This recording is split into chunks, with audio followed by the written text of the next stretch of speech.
Hello everyone. आज हम ये कक्षा 10 के पाठ संख्या एक जिसका नाम है स्वर्णिम भारत प्रारंभ से 1206 ईस्वी तक इसकी बात करने जा रहे हैं और इसे विस्तार से हम पढ़ेंगे। ये जो वीडियो होगा वो सभी क्लासों यानी विशेष रूप से 10th क्लास बेस्ड है। हालांकि जो गार्जियंस हैं जो तैयारी कर रहे हैं रीट इत्यादि की, उनके लिए भी ये वीडियो कारगर साबित हो सकता है, तो बने रहिए मेरे साथ। आइए हम बात करते हैं स्वर्णिम भारत से प्रारंभ से लेकर 1206। अब कक्षा 10 के क्योंकि ये 5 अंक का है, अतः इसका अंक विभाजन किस प्रकार से किया हुआ है, इसमें से एक प्रश्न पूछा जाएगा 1 नंबर का यानी छोटा प्रश्न पूछा जाएगा अति लघुत्रात्मक, और एक प्रश्न पूछा जाएगा 4 नंबर का यानी लघुत्रात्मक प्रश्न इससे पूछा जाना है। तो उसी हिसाब से अपने को तैयारी करनी है। प्रारंभ में हालांकि लघुत्रात्मक प्रकार का कोई प्रश्न नहीं बन रहा है कक्षा 10 के लिए, तो अति लघुत्रात्मक प्रकार का जो प्रश्न बनेगा आज के इस वीडियो में, मेरे हिसाब से इसमें से लघुत्रात्मक प्रश्न नहीं बनते हुए इसमें अति लघुत्रात्मक प्रश्न आपके लिए हो सकता है। तो आइए हम बात करते हैं सबसे पहले स्वर्णिम भारत से। तो सबसे पहले प्राचीन काल में आपको पता है कि भारत को विश्व गुरु और सोने की चिड़िया के नाम से जाना जाता था। इसके अलावा वसुधैव कुटुंबकम जैसी जो विचारधाराएं थी वो अपने भारत में प्रचलन में थी। तो इसे सोने की चिड़िया कहते क्यों थे?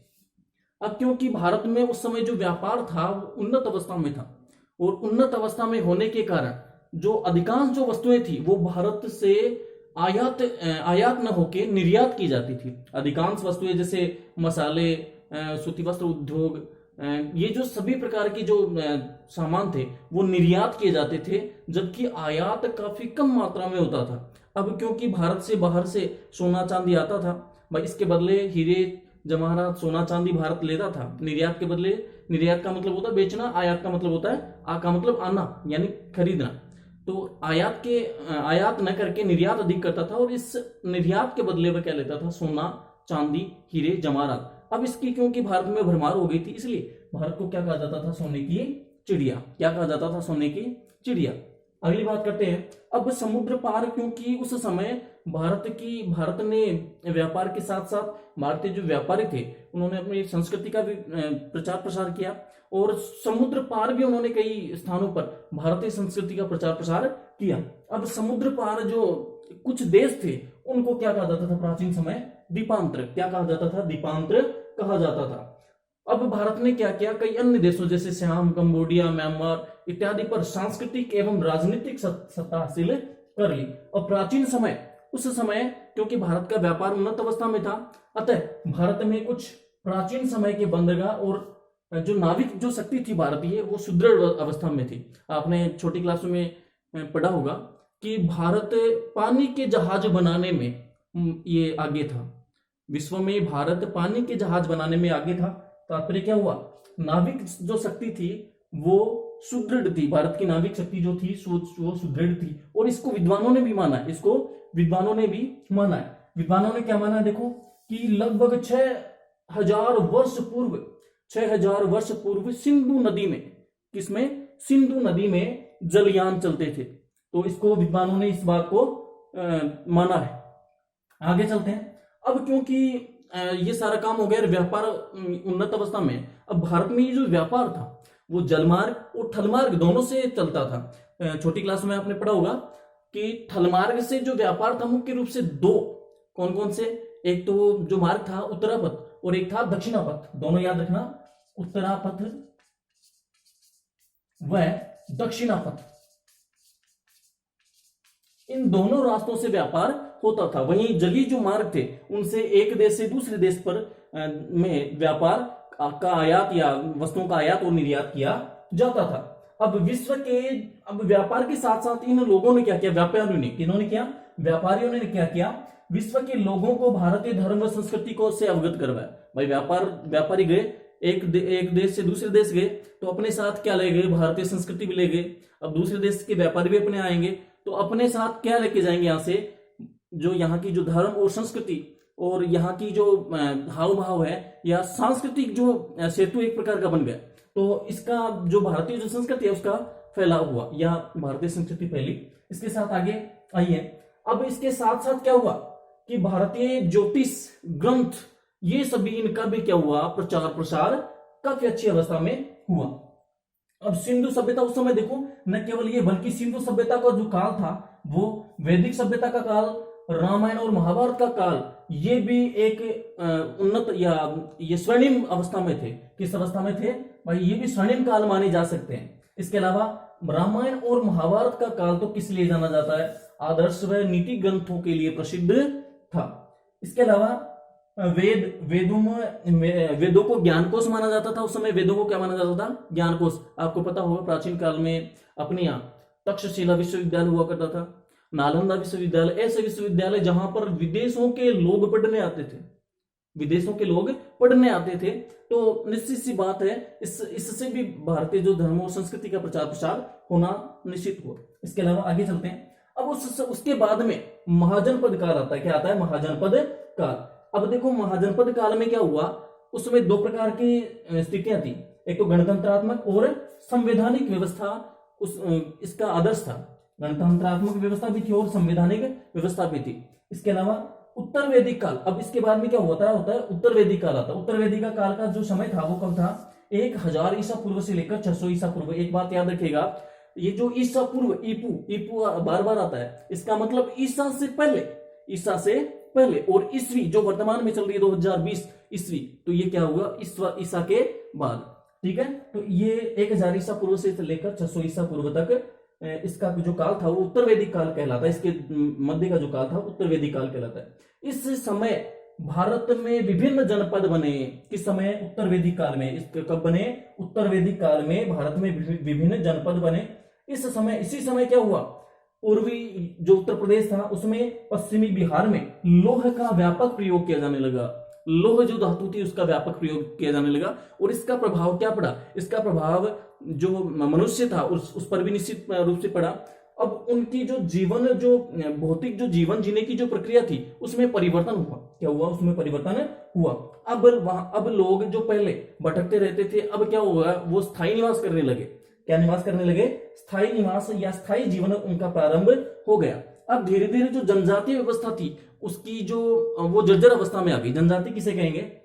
वे जातियां, इसे आप स्पष्ट कर लें, वे जातियां जो दुर्गम इलाकों में रहती हैं, पहाड़ी इलाकों में रहती हैं, उन्हें हम जनजाति कहते हैं। तो ये जो जनजाति जो व्यवस्था थी वो जर्जर हो गई। क्या हो गई? अब जर्जर हो गई। अब इस समय उत्तर वैदिक काल में क्या हुआ? जब जनपदों का निर्माण हुआ, इस समय व्यापार उद्योग का जो प्रचलन था वो बढ़ गया। क्या हुआ? व्यापार तथा उद्योगों का जो प्रचलन था वो बढ़ गया।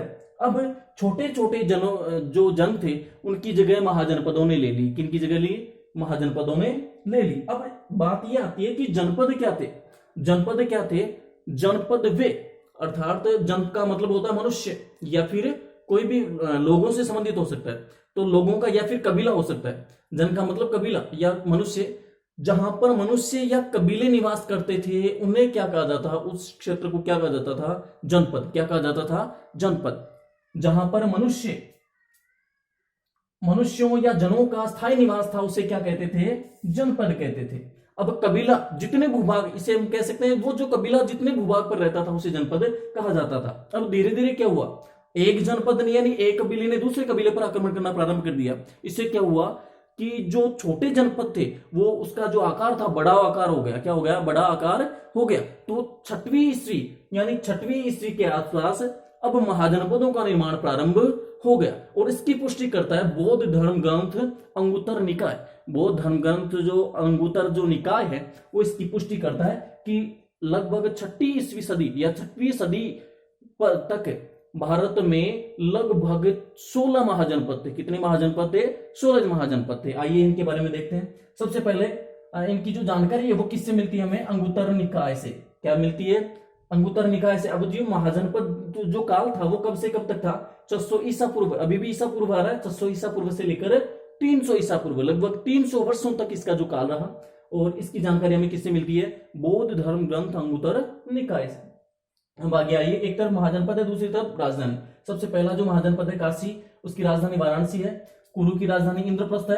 अंग की राजधानी चंपा है। मगध की राजधानी है राजगृह या गिरिव्रज। वज्जी की राजधानी है विदेह या मिथिला।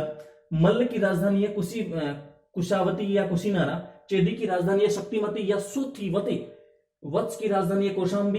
कौशल इसकी राजधानी है अयोध्या। लेकिन बुद्ध काल में इसके दो भाग थे, एक उत्तरी था और एक दक्षिणी भाग था। तो उत्तरी भाग की जो राजधानी थी वो साकेत थी और दक्षिणी भाग की जो राजधानी थी वो क्या थी, श्रावस्ती। पांचाल, इसका भी दो भाग थे, उत्तरी भाग की जो राजधानी थी अहिच्छत्रपुर और दक्षिणी भाग की जो राजधानी थी वो कामपिल्ले थी। मत्स्य की विराटनगर, सूरसेन की मथुरा, अश्मक की पोतन या पाटेल, अवंती की, उत्तरी अवंती की तो क्या थी, उज्जैनी, और दक्षिणी अवंती जो महिष्मती, आपने महिष्मती आपने पढ़ी है, कई फिल्मों में इसे दर्शाया गया।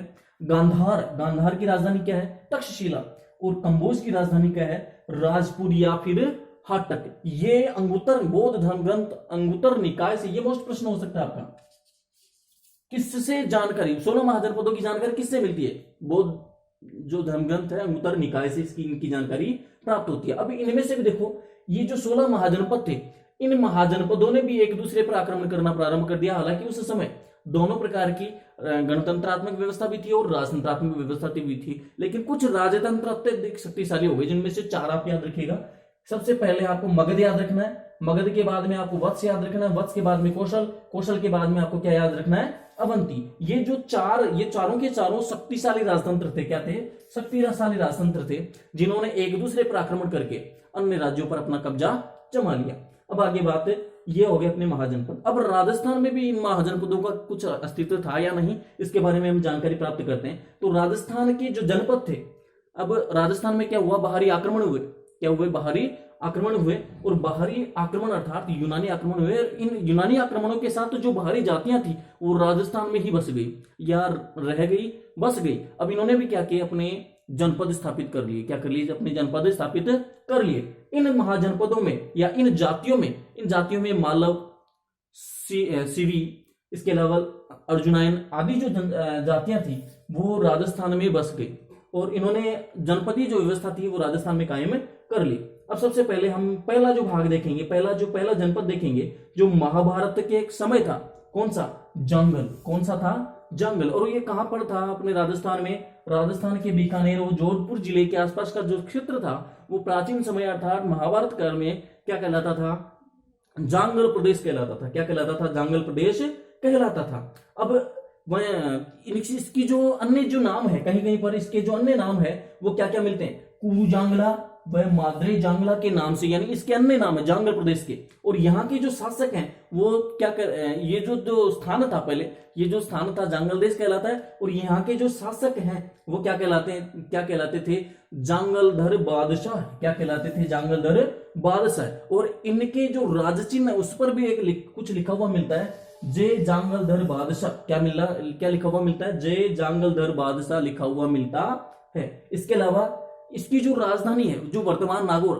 जिसे प्राचीन समय महाभारत के काल में अहिच्छत्रपुर कहा जाता था, वो इसकी राजधानी रही है। ये अपना जांगल प्रदेश। इससे प्रश्न बन सकता है कि जांगल प्रदेश वर्तमान में किन किन जिलों के आसपास का क्षेत्र कहलाता है, या जांगल प्रदेश किसे कहते हैं, तो बीकानेर, जोधपुर जिले के आसपास का क्षेत्र क्या कहलाता था महाभारत काल में, जांगल प्रदेश। ये न केवल 10वीं बल्कि बड़ी एग्जाम्स के लिए भी ये मोस्ट इंपोर्टेंट क्वेश्चन है।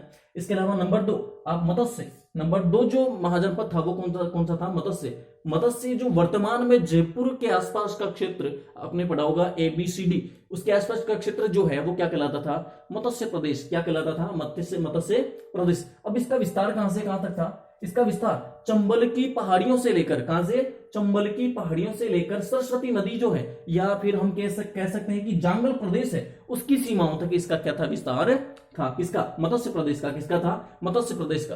अब अलवर और भरतपुर का जो कुछ क्षेत्र है वो भी इसी मत्स्य प्रदेश का एक हिस्सा था। क्या था, मत्स्य प्रदेश का एक हिस्सा था।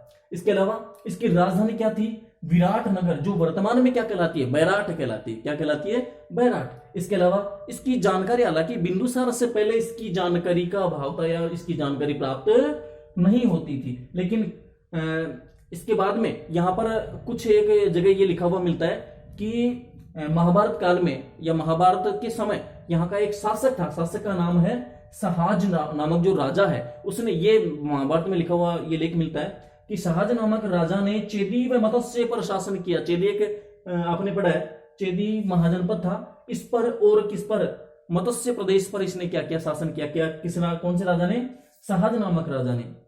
इसके अलावा बाद में यानी कालांतर में, क्योंकि मगध ने इसे अपने अधीन कर लिया, किसे, मत्स्य प्रदेश को मगध ने क्या किया, अपने अधीन कर लिया, तो ये मगध का एक हिस्सा बन गया। तो ये अपना आज के लिए इतना ही। अगले वीडियो में हम फिर एक और इसके बारे में बात करेंगे, जिनमें से अभी सूरसेन बचा हुआ है अपने राजस्थान में, और एक दो और जो बचे हुए हैं, उसके बाद में हम मौर्य प्रशासन के बारे में विस्तार से चर्चा करेंगे। तो आज का मैं क्योंकि हर बार अभी तक जो क्लासें चल रही है उनमें एक प्रश्न आपके लास्ट के लिए या आपके लिए छोड़ रहा हूं। तो आपसे एक मेरा प्रश्न क्या है कि 16 महाजनपदों की जो जानकारी है वो किससे प्राप्त होती है, किससे प्राप्त होती है, इसका जवाब आप कमेंट बॉक्स में दें। Thank you. जय हिंद, जय भारत।